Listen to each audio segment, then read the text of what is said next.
Hello guys, तो एक और न्यू वीडियो में आप लोगों का स्वागत है। तो आज की वीडियो में ना हम लोग पढ़ने वाले हैं कि अगर कोई इंसान आपके पास कोई स्वेलिंग के साथ आता है तो उस स्वेलिंग को आप कैसे डिफ्रेंशिएट करोगे कि ये कोई बिनाइन ट्यूमर तो नहीं है। तो मतलब आज हम डिफरेंशियल डायग्नोसिस पढ़ने वाले हैं स्वेलिंग की, जिसके अंदर भी हम सारे बिनाइन ट्यूमर्स को पहले कवर करेंगे। ठीक है, तो जिससे आपको सबसे पहले इनके क्लिनिकल फीचर्स, ये कैसे दिखते हैं, ये ट्यूमर कैसे अराइज होते हैं, ये सब आपको पता चल जाए और आप एटलीस्ट एक चीज़ तो डिफ्रेंशिएट कर पाओगे कि ये जो स्वेलिंग है वो बिनाइन ट्यूमर तो नहीं है। ऐसे ही आप मेलिग्नेंट और कंजेनाइटल, इन्फ्लेमेटरी, ये सब भी एक एक करके कवर कर सकते हैं, या नेक्स्ट वीडियो में तीनों ही हम साथ में कवर कर देंगे। बिनाइन सबसे ज़्यादा मैक्सिमम था तो इसलिए इसके लिए पूरी वीडियो लगेगी।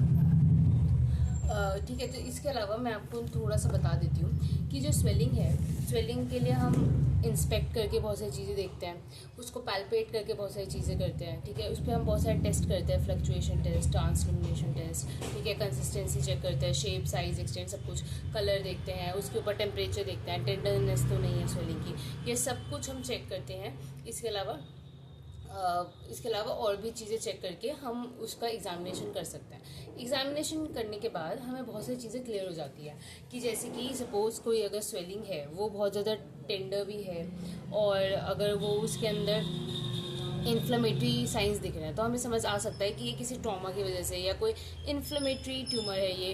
ठीक है, तो और जैसे ब्राउनी इंड्यूरेशन होना, इडिमा होना, ये सब क्रॉनिक इन्फ्लेमेटरी स्वेलिंग्स के साइंस होंगे। तो ऐसे ही हम सारे स्वेलिंग्स को देख पाते हैं। अगर सपोज कोई स्वेलिंग है वो बहुत ज़्यादा पुरानी है या बहुत ज़्यादा हो सकता है वो फ्रॉम बर्थ है, तो हम समझ सकते हैं ये कंजेनाइटल स्वेलिंग है। तो हमारे दिमाग में भी कंजेनाइटल स्वेलिंग के जितने भी डिफरेंशियल्स हैं वो हमारे दिमाग में आने चाहिए। ठीक है, सिमिलरली अगर कोई ट्यूमर है या कोई भी स्वेलिंग है, ट्यूमर नहीं बोलेंगे, कोई भी स्वेलिंग है, अगर वो बहुत ज़्यादा इंक्रीज़ कर रही है साइज़ में और पहले उसमें दर्द नहीं होता था, अब दर्द हो रहा है, उसके पहले जो मार्जिन्स थे वो थोड़े से रेगुलर थे, अब इरेगुलर हो गए हैं, या उसकी कंसिस्टेंसी अचानक से बहुत ज़्यादा चेंज हो गई है, पहले बहुत ज़्यादा फर्म थी अब बहुत ज़्यादा हार्ड हुई है, तो ये सारे साइंस है कि वो ट्यूमर था, ये जो स्वेलिंग थी वो पहले बिनाइन थी, अब मेलिग्नेंट ट्रांसफॉर्मेशन उसमें हो रहा है। ठीक है, तो ये कुछ बेसिक चीज़ें हैं जो आप चैप्टर रीड करके आप बहुत ईजिली समझ सकते हो।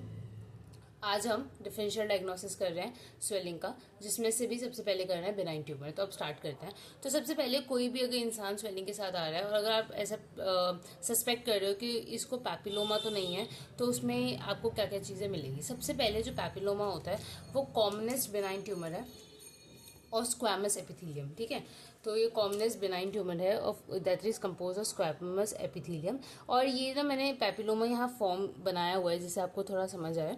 ठीक है, पैपिलोमा आप ना एक और चीज़ की जो भी ट्यूमर या कुछ भी हम यहाँ पढ़ेंगे उसको एक बार जाके गूगल में उसकी फ़ोटो देखना, उससे आपको याद रह जाएगा कि ये असलियत में कैसी इसकी प्रेजेंटेशन दिखती है। ठीक है, तो पैपिलोमा आप देख सकते हो। सबसे पहले पैपिलरी, इसी से आपको समझ आ रहा होगा, ये ना फिंगर लाइक होगा। ठीक है, अगर इसका माइक्रोस्कोपिकली हम एग्जामिनेशन अगर माइक्रोस्कोपिकली देखेंगे तो ये फिंगर लाइक होगा। और इसके अंदर तो इसमें यही बोला है कि फिंगर लाइक प्रोजेक्शन टाइप्स का ट्यूमर होता है, स्क्वैमस एपिथेलियम से अराइज होता है। और इसके कोर में, मतलब इसके अगर हम देखें कोर में, तो कनेक्टिव टिश्यू एलिमेंट प्रेजेंट होता है जिसके अंदर ब्लड वेसल और लिम्फेटिक्स, मतलब इसके अंदर ब्लड वेसल्स और लिम्फेटिक्स इसके अंदर गए होते हैं। ठीक है, और इसमें कुछ नहीं हो रहा है, इसमें सिंपल जो है ओवर ग्रोथ है सारी लेयर्स ऑफ स्किन की। ठीक है, अब जो पैपिलोमा है वो बहुत सारे टाइप के होता है। हम क्यूटिनस पैपिलोमा के, क्योंकि स्वेलिंग स्किन पे आएगी या जो भी, तो क्यूटिनस पैपिलोमा के, वैसे ये जीआईटी से भी अराइज हो सकते हैं, बहुत जगह से अराइज हो सकते हैं, हम क्यूटिनस पढ़ रहे हैं। तो क्यूटिनस पैपिलोमा जो है वो दो टाइप के होता है, स्क्वैमस सेल पैपिलोमा और बेसल सेल पैपिलोमा। ठीक है, स्क्वैमस सेल पैपिलोमा अब आगे और भी हो सकता है, वो कंजेनाइटल हो सकता है, इन्फेक्टिव हो सकता है, उनमें कैरेटिन प्रेजेंट हो सकता है और वो सॉफ्ट हो सकता है। ठीक है, तो क्या पढ़ लेते हैं। जैसे कंजेनाइटल, तो जो कंजेनाइटल स्क्वैमस सेल पैपिलोमा होता है वो बर्थ से प्रेजेंट होता है और वो ब्राउनिश कलर का होता है। ठीक है, इसके अलावा इन्फेक्टिव मतलब कोई इन्फेक्शन की वजह से वहाँ पे हो जाता है। जैसे आपने बहुत एग्जाम्पल पढ़ा होगा, HPV इन्फेक्शन हो जाता है, ह्यूमन पैपिलोमा वायरस का इन्फेक्शन हो जाता है तो वो पैपिलोमा फॉर्म कर देता है, ठीक है। तो ये आपने पढ़ा होगा। और इसके अंदर ना इन्फेक्टिव वाले वो सिंगल भी हो सकता है, मल्टीपल भी फॉर्म हो सकता है बॉडी पे, ठीक है। और ये इफेक्ट जनरली फिंगर्स, पाम्स और सोल्स को करते हैं, ठीक है। तो यहाँ आपको पैपिलोमा मिल रहा है। इसके अलावा कैरेटिन हॉर्न, इसमें क्या होता है कि पैपिलोमा है सिंपल, उसमें बहुत ज़्यादा एक्सेस कैरेटिन फॉर्मेशन हो रहा है, ठीक है। तो ऐसे को कैरेटिन हॉर्न कहते हैं, कैरेटिन हॉर्न, ठीक है। नेक्स्ट है सॉफ्ट पैपिलोमा। आपने आई डोंट नो देखा होगा या नहीं, लेकिन इसकी फ़ोटो देखना, थोड़ी सी ऐसी डरावनी सी है। उसमें क्या होता है ना, मैंने मतलब देखा था एक फ़ोटो में, उसमें ऐसे आइस थी और आइस के अंदर जो लिड्स होती हैं उसके ऊपर पैपिलोमा फॉर्म हो गया था, ठीक है। तो ये सॉफ्ट पैपिलोमा होता है जो ऑफन आईलिड्स में मिलता है ऑफ एल्डर पेशेंट, ठीक है। तो ये स्क्वैमस सेल पैपिलोमा हुआ। उसके बाद नेक्स्ट है basal cell papilloma. Basal cell papilloma को सेबोरिक और सेनाइल वॉट्स भी कहते हैं, ठीक है। ये मिडल से ओल्ड एज में दिखेगा। इसके अंदर क्या है, ये कहाँ कहाँ इसकी प्रेजेंट साइट होती है, तो ट्रंक, फेस, आर्म पिट्स पे बहुत कॉमनली मिलता है। इसमें क्या होता है, रेस्ड ब्राउनिश वॉर्ड्स, ठीक है। जैसे मैंने बनाया है यहाँ पे, इसमें रेस्ड ब्राउनिश वॉर्ड्स होगी और इसके डिस्टिंक्ट एजेस है, ठीक है। तो ये यहीं पे बताना चाह रही हूँ, it increases in area but not in thickness. जैसे कि अगर एक सपोज बेसल सेल पैपिलोमा है, तो अगर जब वो ग्रो करेगा तो वो ऐसे बढ़ेगा, वो थिकनेस में नहीं बढ़ेगा, ठीक है। तो ये चीज़ बतानी चाह रही है, it increases in area but not in thickness, ठीक है। और एक छोटा सा बेसल सेल पैपिलोमा बनाने की कोशिश की है कि इसके डिस्टेंट एजेस है और इसका सरफेस हम देखेंगे ना तो बहुत ही पैपिलेफेरस होगा, मतलब बहुत सारे ऐसे फिंगर लाइक आपको फील होंगे, ठीक है। तो ये था पैपिलोमा, ठीक है। तो आप कैसे इसको फाइंड आउट करोगे, कैसे आप फाइंड आउट करोगे कि ये जो स्वेलिंग है वो पैपिलोमा है या ये जो भी है वो पैपिलोमा है, वो मैं आपको बता दिया। नेक्स्ट स्टार्ट करते हैं एडिनोमा। एडिनोमा जैसे कि आपको नाम से पता चल रहा है, एडिनोमा मतलब एडिनो जो होता है ना, वो ग्लैंड या ग्लैंडुलर स्वेलिंग या ग्लैंड के लिए यूज़ करता है या सिक्रेटरी कोई भी पार्ट के लिए यूज़ करता है। तो आपको समझ आ रहा होगा, ये एक बिनाइन ट्यूमर है जो कि ग्लैंडुलर टिश्यू से अराइज हो रहा है, ठीक है। तो ग्लैंडुलर टिश्यू से अराइज हो रहा है, तो इसमें भी जो एडिनोमा होता है वो क्या कहते हैं, इसलिए वो ग्लैंडुलर टिश्यू से अराइज हो रहा है तो बहुत सारे सिक्रेटरी प्रोडक्ट्स रिलीज करेगा। तो इसके अंदर इस एडिनोमा या जो भी ट्यूमर ये वाला है, इसके अंदर जो ग्लैंड्स होते हैं वो सिक्रेटरी ग्लैंड्स प्रेजेंट होता है, जिसके अंदर dense mass of acini present होता है which is line by epithelium. इसका मतलब क्या हुआ कि अगर ये एक एडिनोमा है तो इसमें ये क्या कहते हैं, ये जो है ना लाइंड होगा बाय एपिथेलियम, ठीक है। तो ये ऐसे ऐसे लाइन होगा और ये एसिनाई होगा, यहाँ पे हमारा बहुत सारा सिक्रेटरी ग्लैंड्स या जो भी सिक्रीट करना होगा, मतलब ये जिस टाइप का ट्यूमर होगा उस टाइप का यहाँ पे सिक्रेटरी प्रोडक्ट प्रोड्यूस हो रहा होगा, ठीक है, ऐसा। इसके अलावा adenoma when arising from secretory glands of mucous membrane are called are often become pediculate and this is called a polyp, ठीक है। अब पॉलिप क्या होता है कि अगर वहाँ पे जो सिक्रेटरी ग्लैंड था वो म्यूकस मेम्ब्रेन था, तो और वहाँ से अगर अराइज हो रहा है ट्यूमर तो उसको पॉलिप कहेंगे, ठीक है। अब एडिनोमा भी बहुत सारे टाइप के होते हैं, हम यहाँ पे दो टाइप पढ़ रहे हैं। एक है हमारा फाइब्रो एडिनोमा और एक है सिस्ट एडिनोमा। ये दोनों ही आपने नाम सुने होंगे। सबसे पहले एडिनोमा जो होता है वो कोई भी ग्लैंडुलर ऑर्गन से अराइज हो सकता है, ठीक है। तो स्टमक के भी एडिनोमाज होते हैं, मतलब कोई भी ग्लैंड कहीं पे भी अगर म्यूकस मेम्ब्रेन है, कहीं पे भी कोई भी सिक्रेटरी ग्लैंड्स है, वहाँ पे एडिनोमा फॉर्म हो सकता है, ठीक है। अब दो यहाँ पे हम वेरिएंट्स पढ़ रहे हैं एडिनोमा के। वेरिएंट्स क्या होता है कि adenoma is a glandular benign tumour, है ना, उसके साथ कुछ और भी उसके साथ मिल गया, ठीक है। जैसे कि यहाँ पे क्या है, फाइब्रो एडिनोमा है, तो इसके अंदर फाइब्रस टिश्यू के साथ ग्लैंडुलर एपिथेलियम का प्रोलिफरेशन हो रहा है, बिनाइन वाला, ठीक है। तो ये हुआ फाइब्रो एडिनोमा। सिस्ट एडिनोमा क्या है कि इसमें जो स्पेसेस है सिस्टिक स्पेसेस बन जाते हैं और इसके अंदर क्या कहते हैं, सिस्टिक स्पेसेस के साथ ये यहाँ पे भी ग्लैंडुलर पार्ट की थोड़ा सा इन्वॉल्वमेंट है, ठीक है। तो ये दो टाइप के हैं, जैसे फाइब्रोएडिनोमा में specialised connective tissue fibrous tissue with glandular epithelium of duct is involve, example breast, ठीक है। तो ब्रेस्ट में फाइब्रोएडिनोमा होना बहुत ही कॉमन होता है, ठीक है। नेक्स्ट है सिस्ट एडिनोमा। सिस्ट एडिनोमा बहुत ही कॉमनली आपने सुना होगा क्या कहते हैं, ओवरीज के बिनाइन ट्यूमर में, ठीक है। तो वहाँ हम पढ़ेंगे adenoma forming cystic spaces into which papillary ingrowth of neoplastic epithelium occur. They are of two type, serous cyst adenoma और pseudomucinous cyst adenoma. Serous cyst adenoma की वहाँ पे जो ग्लैंड की जो इन्वॉल्वमेंट हुई है वो सीरस सिक्रीशन निकालेगा। और स्यूडो म्यूसिनस की वो लगने में म्यूसिनस है पर वो है नहीं, ठीक है। तो ऐसे करके हमने एडिनोमा भी कंप्लीट कर लिया, ठीक है। तो अभी तक हमने पैपिलोमा और एडिनोमा किया। पैपिलोमा क्यों उसका ऐसा नाम पड़ा है, क्योंकि उस वो दिखने में ऐसा ही होता है, ठीक है। और वो सारे लेयर्स और स्किन को इन्वॉल्व करेगा, स्क्वैमस एपिथेलियम, ये सब कुछ हमने पढ़ा, ठीक है। इसके बाद हमने एडिनोमा पढ़ा, उसमें ग्लैंडुलर का इन्वॉल्वमेंट होना, फिर उसके हमने वेरिएंट्स पढ़े, तो ये सब आपने देख लिया। Next is fibroma. फाइब्रोमा जो होता है ना, जो एक ट्रू फाइब्रोमा होगा, सिर्फ और सिर्फ फाइब्रस टिश्यू से इन्वॉल्व बेनाइन ट्यूमर, थोड़ा सा रेयर होता है, ठीक है। तो ये रेयर ट्यूमर है, पर इसके जो वेरिएंट्स होते हैं वो कंपैरेटिवली ज़्यादा कॉमन होता है, ठीक है। ठीक है, तो इसके अंदर ये किस चीज़ का ट्यूमर हो रहा है, consist of fibroblast with variable amount of collagen, ठीक है। अभी ये भी दो टाइप के होते हैं, हार्ड जिसमें बहुत ज़्यादा कोलेजन है, सॉफ्ट जिसके अंदर थोड़ा सा कम है, ठीक है। तो हार्ड के अंदर ज़्यादा कोलेजन होता है, सॉफ्ट के अंदर थोड़ा कम होता है, उसके अंदर सेलुलर पार्ट ज़्यादा होता है, ठीक है।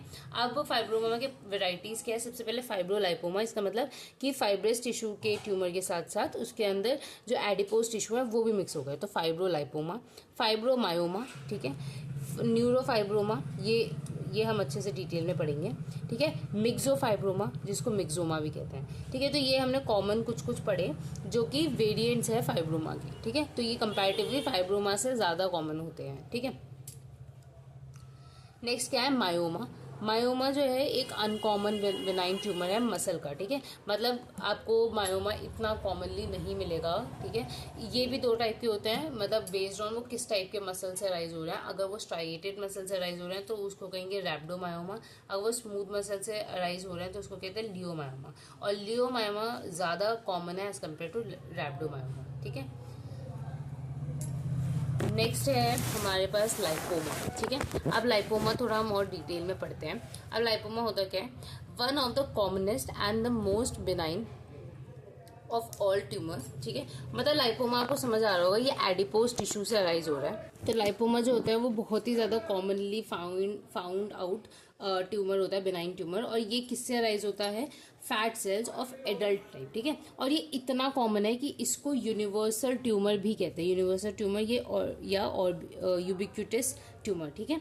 तो ये one of the commonest and most benign tumour है, इसको यूनिवर्सल ट्यूमर या यूबिक्यूटस ट्यूमर भी कहते हैं। इसके अंदर क्या है, fat cells of adult type present है, जो कि कहीं पूरी बॉडी में कहीं पे भी पाए जा सकते हैं, ठीक है, इन लाइपोमा।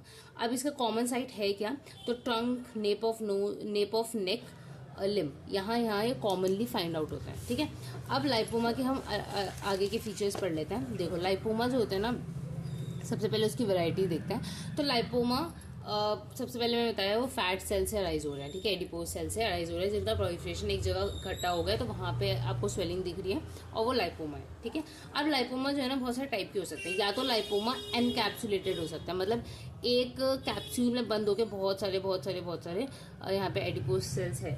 सेकेंड है डिफ्यूज, वो उसका आपको मार्जिन्स नहीं समझ आ रहे हैं तो वो डिफ्यूज टाइप। नेक्स्ट है मल्टीपल, की पूरी बॉडी में बहुत सारे लाइपोमा फॉर्म हो गए हैं, वो एनकैप्सुलेटेड हो, डिफ्यूज हो, हर टाइप के, ठीक है। तो तीन वैरायटी के लाइपोमा पढ़ेंगे, एनकैप्सुलेटेड, डिफ्यूज और मल्टीपल। एनकैप्सुलेटेड कॉमनेस्ट है, इसमें क्या होता है, contain normal fat arranged in lobules separated by fibrous septa and enclosed in a delicate capsule, ठीक है। तो एक डेलिकेट सी कैप्सूल होती है, उसके अंदर हमारे सारे एडिपोज टिश्यूज ऐसे प्रेजेंट होते हैं और ऐसे थोड़े ना ये ऐसे फाइब्रस सेप्टा से ऐसे थोड़े से अलग होते हैं। तो अगर आप कभी भी एक लाइपोमा को पैल्पेट करोगे तो उसके अंदर एक लाइपोमा के अंदर आपको छोटे से नोड्यूल से लगेंगे, ठीक है। और वो बहुत ही सॉफ्ट होता है क्योंकि जो फैट होता है वो सेमी सॉलिड कंडीशन में होता है, जो टेम्परेचर है ना, रूम टेम्परेचर पे, तो इसलिए, ठीक है। इसके बाद डिफ्यूज टाइप में क्या होगा, रेयर वेराइटी है और often has know typical feature lipoma, ठीक है। इसके अंदर कोई टिपिकल फीचर लाइपोमा का नहीं है। आप टिपिकल फीचर में क्या पढ़ा कि वो सॉफ्ट है, उसके अंदर से सेप्टस आपको फील होगा, है ना, वो सारी चीज़ें आपको डिफ्यूज वाले में नहीं होगी, ठीक है। तो इसलिए ये टिपिकल फीचर इसमें लाइपोमा के नहीं दिखते हैं, ठीक है। तो इसलिए इसको स्यूडो लाइपोमा भी कहते हैं और इसके अंदर कोई कैप्सूल भी प्रेजेंट नहीं होता क्योंकि ये बिल्कुल डिफ्यूज आपको मिलेगा, ठीक है। नेक्स्ट है मल्टीपल अगर बॉडी पे लाइपोमा हो जाता है तो उसको कहते हैं लाइपोमेटोसिस।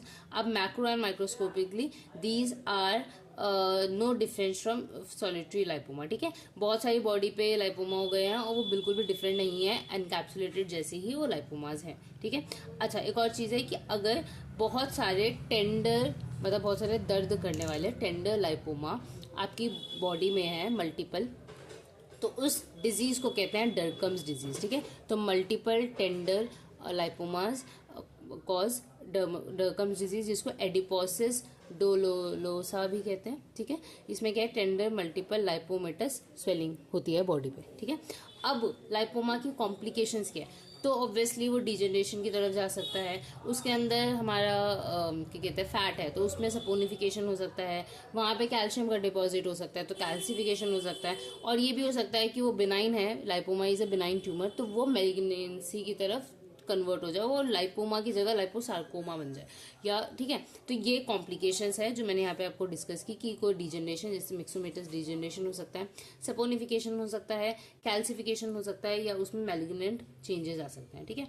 अब लाइपोमा जो है ना बहुत सारे टाइप में डिफ्रेंशिएट हो सकता है बेस्ड ऑन द साइट कि वो कहाँ प्रेजेंट है, ठीक है। तो लाइपोमा सब क्यूटेनियस हो सकता है कि स्किन के जस्ट नीचे, इंटर आर्टिकुलर हो सकता है, ठीक है, सब फेशियल, ठीक है, पहले सब क्यूटेनियस हो सकता है, सब फेशियल, सब फेशियलिस, फेशियाज होते हैं, स्किन सब क्यूटेनियस टिश्यू फिर फेशियाज, तो फेशियाज के नीचे हो सकता है, ठीक है। फिर इंटरमस्कुलर हो सकता है, मसल से अराइज होने वाला, फिर सब सीरस हो सकता है, ठीक है। इसके बाद सब म्यूकस हो सकता है, एक्स्ट्रा ड्यूरल लाइपोमास हो सकते हैं, ठीक है। एक्स्ट्रा ड्यूरल लाइपोमा मतलब ब्रेन में होता है ना हमारा ड्यूरा मैटर, तो एक्स्ट्रा ड्यूरा मैटर के बाहर से कहीं लाइपोमा अराइज हुआ, या इंटर ड्यूलर भी हो सकते हैं, ठीक है। साइनोवियल लाइपोमास हो सकते हैं कि जॉइंट के पास जो साइनोवियल मेम्ब्रेन है, साइनोवियल फ्लूइड है, वहां से अराइज होने वाला साइनोवियल लाइपोमा। इंटर आर्टिकुलर हो सकता है कि जो जॉइंट्स है दो, उसके बीच में जो आर्टिकुलर सरफेस है या जो भी, वहां से अराइज होने वाला। पैरा ऑस्टियल लाइपोमा हो सकता है कि जो बोन है या कहीं पे भी कोई जॉइंट है उसके आसपास पैरा ऑस्टियल लाइपोमा, ठीक है। तो ये इतने टाइप के लाइपोमा हो सकते हैं, ठीक है। अब लाइपोमा में 3 बहुत इंपॉर्टेंट चीजें हैं जो आपको पता होनी चाहिए। सबसे पहली चीज, ये स्लिप साइन पॉजिटिव देगा। इसका मतलब क्या है, अपने एक जगह ऐसे, ये अगर लाइपोमा है सपोज, तो अगर मैं एक जगह से प्रेस करूंगी तो वो स्लिप करके थोड़ा सा आगे मूव कर जाएगा, ठीक है। इसको कहते हैं स्लिप साइन। नेक्स्ट है ये जो होता है सॉफ्ट होते हैं लाइपोमा, पर फ्लक्चुएट नहीं करते, soft but does not fluctuate. इसमें ट्रांसल्यूमिनेशन टेस्ट पॉजिटिव होता है, ठीक है।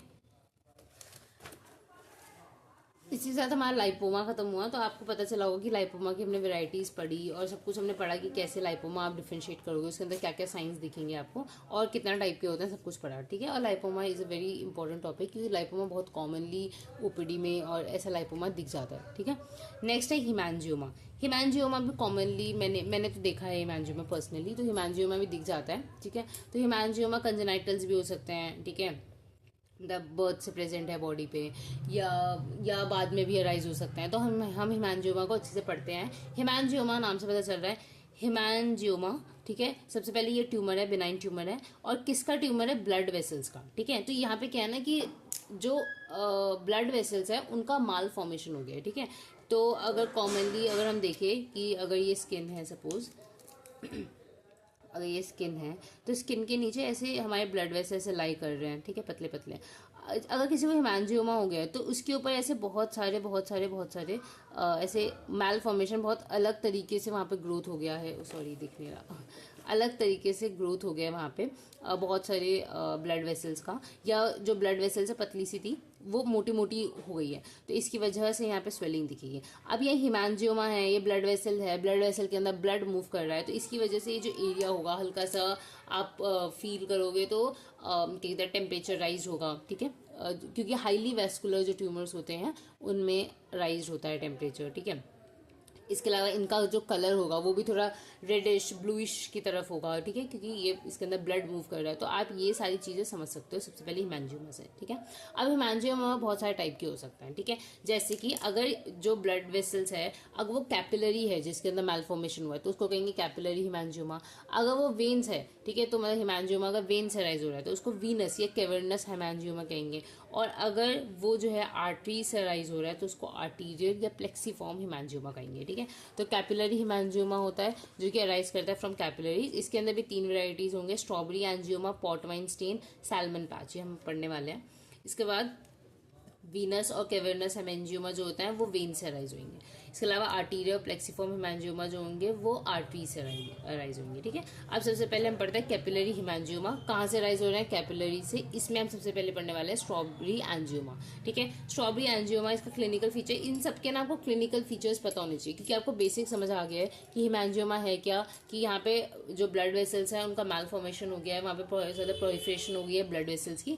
तो अब ये बहुत सारे वेरिएंट हैं इसके। ठीक है, सबसे पहले हम कैपिलरी पढ़ रहे हैं जहाँ पे कैपिलरीज का प्रोलिफरेशन हो गया है। अब इसमें भी हम सबसे पहले स्ट्रॉबेरी एंजियोमा पढ़ रहे हैं। तो स्ट्रॉबेरी एंजियोमा क्या होगा कि इसका क्लिनिकल फीचर्स थोड़ा दिखने में ऐसा स्ट्रॉबेरी लाइक होगा, या जो भी हम वो पढ़ने वाले हैं, रेड होगा या ऐसा ऐसा करके जो भी, या तो वो चीज़ आपको याद होनी चाहिए। वही चीज़ है जो आपको डिफरेंशिएट करेगी और हेमेंजियोमा से, या और स्वेलिंग, या और ऐसे पिगमेंटेड स्पॉट्स से। ठीक है, तो स्ट्रॉबेरी एंजियोमा जो होता है उसका क्लिनिकल फीचर क्या है कि इसमें रेड मार्क होगा जो कि फर्स्ट 3 वीक आफ्टर बर्थ ही दिखने लगेगा। ठीक है, और इसमें जो स्वेलिंग होती है वो कंप्रेसिबल होती है, कंप्रेसिबल सॉफ्ट होती है और नॉट पल्सेटाइल। अब इसमें क्या क्या बताना चाह रही हूँ, स्वेलिंग को जब आप ऐसे कंप्रेस करोगे तो वो कंप्रेस हो जाएगी, और लेकिन वो पल्सेटाइल नहीं है होगी। जैसे कि आगे हम पढ़ने वाले हैं, बहुत सारी स्वेलिंग्स होती है वो पल्सेटाइल स्वेलिंग्स होती है, वो डायरेक्टली अराइज हो रही है आर्टरी से, या आर्टरीज के बिल्कुल बहुत नियर प्रेजेंट है, तो जब हम उसमें चेक करते हैं तो पल्सेशन फील होती है। ठीक है, पर इसमें आपको पल्सेशन फील नहीं होगी क्योंकि ये कैपिलरी से अराइज हो रही है। ठीक है, इसके अलावा ये जो है बिल्कुल स्लाइटली प्रोट्रूड करेगी स्किन से। ठीक है, और ये जो है सरफेस इसका इरेगुलर होगा, स्मॉल एरियाज ऑफ अल्सरेशंस भी मिल सकते हैं। ठीक है, usually seen in skin and is freely mobile. ठीक है, जनरली मैंने क्या बताया है कि बर्थ के 1 या 3 हफ्ते बाद आपको एक रेड सा मार्क दिखने लगेगा जो ऐसा ऐसा होगा, कंप्रेसिबल नहीं है, नॉन पल्सेटाइल है, वो स्किन का हल्का सा प्रोट्रूड कर रहा है, इरेगुलर है उसके। ठीक है, तो ये सब मिलेगा, और स्लाइट सा मोबाइल है। ठीक है, तो ऐसा आप सस्पेक्ट कर सकते हो स्ट्रॉबेरी एंजियोमा है। ठीक है, और ये जो स्ट्रॉबेरी एंजियोमा होता है वो 7 से 8 साल में कम्प्लीटली रिग्रेस भी कर जाता है। ठीक है, और एक बहुत इंपॉर्टेंट चीज़ क्या है वो ये है कि जो हम सब में ही पढ़ेंगे, इससे हम थोड़ा सा डिफ्रेंशिएट करेंगे कि जब हम कैपिलरी हेमेंजियोमा में, जो स्ट्रॉबेरी एंजियोमा है उसमें जब हम ऐसे प्रेशर लगाएंगे, ठीक है, सपोज ये इतने पार्ट पे स्ट्रॉबेरी एंजियोमा है, तो जब मैंने इस पर प्रेशर लगाया तो प्रेशर लगाते ही जो उसका कलर होगा ना वो पेल हो जाएगा। ठीक है, और जैसे ही आप प्रेशर रिलीज करोगे वो वापस रिफिलिंग क्विकली हो जाएगी। समझ रहे हो?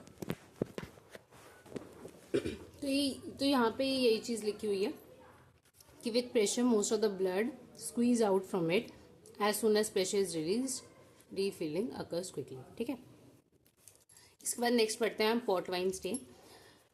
पॉट वाइन स्टेन का क्लिनिकल फीचर क्या है, ये भी आपको बेसिक समझ आ रहा होगा, कैपिलरी से ही अराइज हो रहा है। सबसे पहले प्रेजेंट सिंस बर्थ है, कॉमन कहाँ है, फेस पे, शोल्डर्स पे, नेक और बटक्स पे। इसमें ये कलर इसका क्या आता है, डीप पर्पल रेड कलर। ठीक है, पॉट थोड़ा वाइन सा कलर होता है, यहाँ पे स्ट्रॉबेरी जैसा कलर होगा। ठीक है, red in colour which become pale in later life. ठीक है, बाद में जाके ये पेल सा हो जाता है। ठीक है, नेक्स्ट क्या है, इसमें आपको प्रेशर वाली चीज जो याद करनी है, with release of pressure the colour of naevus take time to refill as feeding vessels are also abnormal. ठीक है, इसमें क्या है ना, जब हम प्रेशर रिलीज करेंगे तो जो वो पेलनेस होगा उसको फिल होने के लिए ये थोड़ा सा टाइम लेगा वो। ठीक है, तो ये पॉट वाइन स्टेन। नेक्स्ट है सैल्मन पैच। सैल्मन पैच क्या है, ये भी प्रेजेंट सिंस बर्थ होता है और ये डिसअपियर बहुत जल्दी हो जाता है, मतलब 1 साल का बच्चा होता है उतने में ये डिसअपियर भी हो जाता है। तो disappear before the first birthday. ठीक है, सीन ओवर क्या कहते हैं, सीन ओवर फॉरहेड और ऑसिपुट और mid line of the body. ठीक है, तो ये आपने कैपिलरी हेमेंजियोमा पढ़ा। नेक्स्ट हम पढ़ेंगे कैवर्नस हेमेंजियोमा। कैवर्नस हेमेंजियोमा क्या है, वो मल्टीपल डायलेटेड वीनस चैनल है, मतलब ये वेन से अराइज होने वाली हेमेंजियोमाज है। ठीक है, तो it consist of multiple dilated Venus channels, it is a spongy swelling. ठीक है, जब इसको आप देखोगे तो स्पॉन्जी, इन सबकी ना आप गूगल पे फोटो जरूर देखना, आपको याद हो जाएगी वो चीज़। ठीक है, तो मैं उसी पिक्चर जो मैंने देखी है उसी के हिसाब से बता रही हूँ आपको, जिससे आपको भी याद रहे। ठीक है, तो it consist of multiple dilated Venus channels होते हैं इसमें, और ये स्पॉन्जी से स्वेलिंग होती है, ये भी प्रेजेंट सिंस बर्थ होती है। इसमें क्या होगा ना, ये सरफेस से थोड़ी सी रेज्ड होगी। ठीक है, तो raised from surface and are localise. ठीक है, ये वेन से राइज है तो ब्लूइश है थोड़ी कलर में, as the content is venous blood. ठीक है, नॉन पल्सेटाइल है ये भी। ठीक है, जैसे कि अभी हमने कैपिलरी पढ़ा और कैवर्नस वाला जो वीनस है वो दोनों पढ़ा, ये दोनों ही हमारी नॉन पल्सेटाइल स्वेलिंग होगी। पर जो हम आर्टीरियर पढ़ेंगे उसके अंदर पल्सेशंस फील होगी, तो ये बहुत डिफरेंशिएटिंग फैक्टर है आर्टीरियर हिमेंजियोमा को, जो दूसरे हिमेंजियोमा से अलग करता है। ठीक है, तो नेक्स्ट है,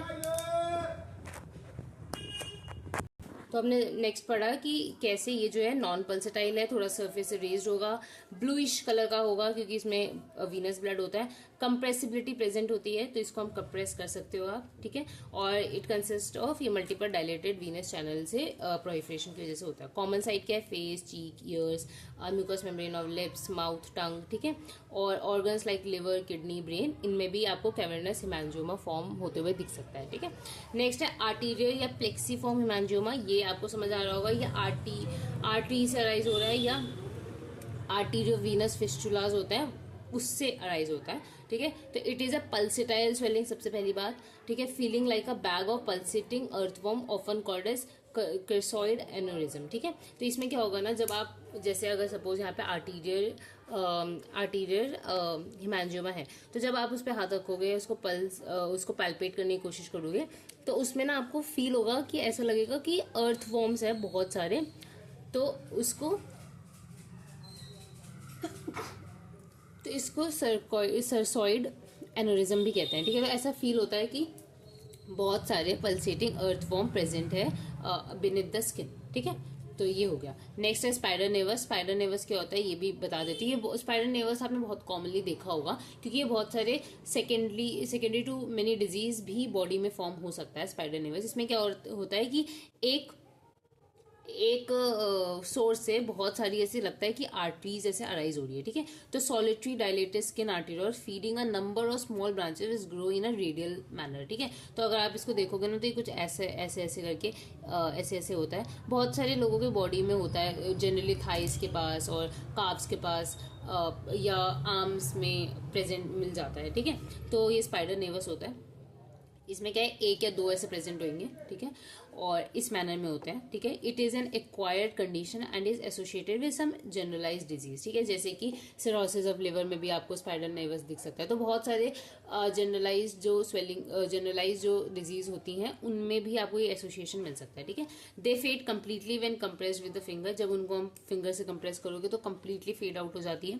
ठीक है, spider naevus is usually associated with hepatic disease and tumour producing oestrogen. ठीक है, और जो स्पाइडर नेवस होता है वो जनरली हेपेटिक डिजीज से, जैसे मैंने बताया था, सिरोसिस में बहुत कॉमनली मिलता है, और कोई भी ऐसा ट्यूमर जो ईस्ट्रोजन निकाल रहा है उससे उस डिजीज से एसोसिएट हो सकता है। ठीक है, तो ये था हमारा हिमेंजियोमास। ठीक है, नेक्स्ट हम पढ़ने वाले हैं ग्लोमस ट्यूमर। ग्लोमस ट्यूमर और हमारे अब 3 बच रहे हैं, ग्लोमस ट्यूमर, लिम्फेंजियोमा और हेमाटोमास। तो बहुत जल्दी करते हैं, ज़्यादा टाइम नहीं है, ज़्यादा मुश्किल नहीं है। ग्लोमस ट्यूमर सबसे पहले ये कहाँ से अराइज होगा, ये सबसे पहले ना ग्लोमस एपेटस से अराइज होता है। ठीक है, अब ग्लोमस एपेटस क्या होता है कि ग्लोमस क्या होता है ना कि कहीं पे हमारी बॉडी में आर्टरीज और वीनस, वहाँ का एनास्टमॉस जहाँ जहाँ हो रहा है, तो उस एपेटस को ग्लोमस एपेटस कहते हैं। ठीक है, जिसके साथ साथ बहुत सारे सेल्स भी प्रेजेंट होते हैं। ठीक है, लार्ज पेल सेल्स, उनको ग्लोमस सेल्स कहते हैं। ठीक है, तो इस एपेटस से अराइज होने वाला ट्यूमर इज ग्लोमस ट्यूमर। अब ये बहुत जनरली ना नेल बेड के पास आपको मिलेगा, तो ये बहुत ज़्यादा पेनफुल होते हैं ये जो ट्यूमर्स होते हैं। ठीक है, तो सबसे पहले ये बहुत रेयर है, सबसे पहले रेयर, बिनाइन, पेनफुल, बहुत पेन होता है इनमें। स्मॉल ट्यूमर ऑफ स्किन और subcutaneous tissue occur usually on extremities. ठीक है, particularly in the nail bed of hands and feet. ठीक है, इसकी भी आप फोटो देखना कि कैसे ये नेल बेड से अराइज हो रहा है ग्लोमस ट्यूमर। ठीक है, बहुत ही पेनफुल होता है। नेक्स्ट ग्लोमस होता है क्या है, तो glomus is a specialised arteriovenous anastomosis surrounded by large pale cells called as glomus cells. ठीक है, तो ये मैंने अभी आपको बताया। अब ये थोड़ा सा मैंने फॉर्म करके दिखाया हुआ है कि कैसा दिखेगा। तो ये जो ट्यूमर होता है वो ब्लू और रेडिश कलर का हो सकता है। ठीक है, अब ये कौन सी एज में ज़्यादा कॉमन है, तो ये 5th डिकेड ऑफ लाइफ में ज़्यादा कॉमन है। इसकी साइड क्या है, सिंगल या मल्टीपल भी मिल सकते हैं। ठीक है, और ठीक है, इसके अलावा कलर हमने देख लिया। तो आपको ना मतलब ये मैंने यहाँ पे बताया हुआ है कि आपको कैसे इसको डिफ्रेंशिएट करना है। तो सबसे पहले ये एज, इस एज में ज़्यादा कॉमन है। साइड, कौन सी साइड पे ज़्यादा कॉमन होगा, तो नेल बेड ऑफ एक्सट्रीमिटीज़ यहाँ ज़्यादा कॉमन होता है। ठीक है, इसलिए सिंगल मल्टीपल भी हो सकता है। कलर आपको मैंने बताया ब्लूइश और रेड कलर का हो सकता है। पेन इसमें मैक्सिमम होता है, और इसमें जनरली हिस्ट्री ऑफ ट्रॉमा मिल भी सकती है और नहीं भी। ठीक है, जैसे यहाँ बताया हुआ है कि ये टॉर्चरस वेस्कुलर चैनल्स है, यहाँ पे क्या कहते हैं आर्टेरियोवेनस एनास्टमॉस हो रखा है, और यहीं आसपास ना नर्व फाइबर्स भी बहुत सारे हैं, ठीक है। तो मल्टीपल नर्व फाइबर्स भी है, इन्हीं की वजह से यहाँ पे पेन बहुत ज़्यादा मिलता है, ठीक है। नेक्स्ट है लिम्फेंजियोमा। लिम्फेंजियोमा क्या होता है? ये एक सबसे पहले कंजेनाइटल कंडीशन है लिम्फेंजियोमा। और लिम्फेंजियोमा जैसे हेमांजियोमा पढ़ा, वैसे लिम्फेंजियोमा। हेमांजियोमा के में क्या हो रहा था? ब्लड वेसल्स का मालफॉर्मेशन। लिम्फेंजियोमा में क्या होगा कि इसमें जो लिम्फ सैक्स है उसका डायलेशन हो गया है, या उसमें बहुत ज्यादा लोकलाइज प्रोलिफरेशन हो रही है, तो वहां का ट्यूमर बन गया, ठीक है। तो लिम्फेंजियोमा, तो ये भी कंजेनाइटल होता है। Localised cluster of dilated lymph sacs in the skin and subcutaneous tissue which can not connect into the normal lymph system grows into lymphangioma, ठीक है।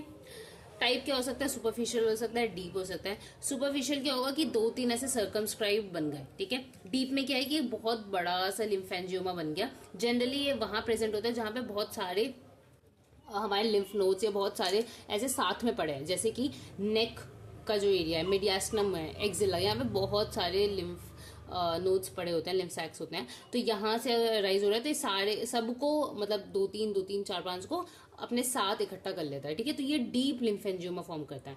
और अगर नेक में अगर हो जाता है लिम्फेंजियोमा तो इसको सिस्टिक हाइग्रोमा भी कहते हैं। ये भी आप इसकी फोटो देखना, ये कंजेनाइटल होता है ये भी, ठीक है। इसमें भी जो लिम्फेटिक जो सैक है उसका मॉल फॉर्मेशन हो गया है बच्चे में नेक रीजन में, तो इसकी वजह से सिस्टिक हाइग्रोमा फॉर्म हो जाता है, ठीक है। इसके अलावा सुपरफिशियल सर्कमस्क्राइब छोटे छोटे लीजन्स है जिसके अंदर लिम्फ फिल हो रखा है, तो which appear as small blisters and slightly elevated skin patches, ठीक है। अब लिम्फेंजियोमा में क्लिनिकल फीचर क्या है? एज, ये प्रेजेंट सिंस बर्थ होता है, पेनलेस होता है, इसमें स्मॉल वेसिकल्स मिल सकते हैं और समटाइम वो लीक भी कर सकते हैं, उसके अंदर क्लियर फ्लूइड निकलेगा, और वो क्या क्लियर फ्लूइड क्या है? लिम्फ है, ठीक है। ये सॉफ्ट स्पॉन्जी ट्रांसलूसेंट स्वेलिंग होती है। फ्लक्चुएशन ऑफ फ्लूइड थ्रिल इसमें प्रेजेंट होता है। Regional lymph node usually do not enlarge until and unless lesion get infected, ठीक है। तो रीजनल जो लिम्फ नोड्स होते हैं वो जनरली एनलार्ज नहीं होते अंटिल एंड अनलेस जो लीजन है वो इन्फेक्ट हो गया, ठीक है। तो इसी के साथ हमने बहुत सारे ट्यूमर्स कर लिए हैं। हेमाटोमा हम नेक्स्ट वीडियो में भी कवर कर सकते हैं, ठीक है। तो आई होप आपको पसंद आई होगी वीडियो और आपने कुछ सीखा होगा।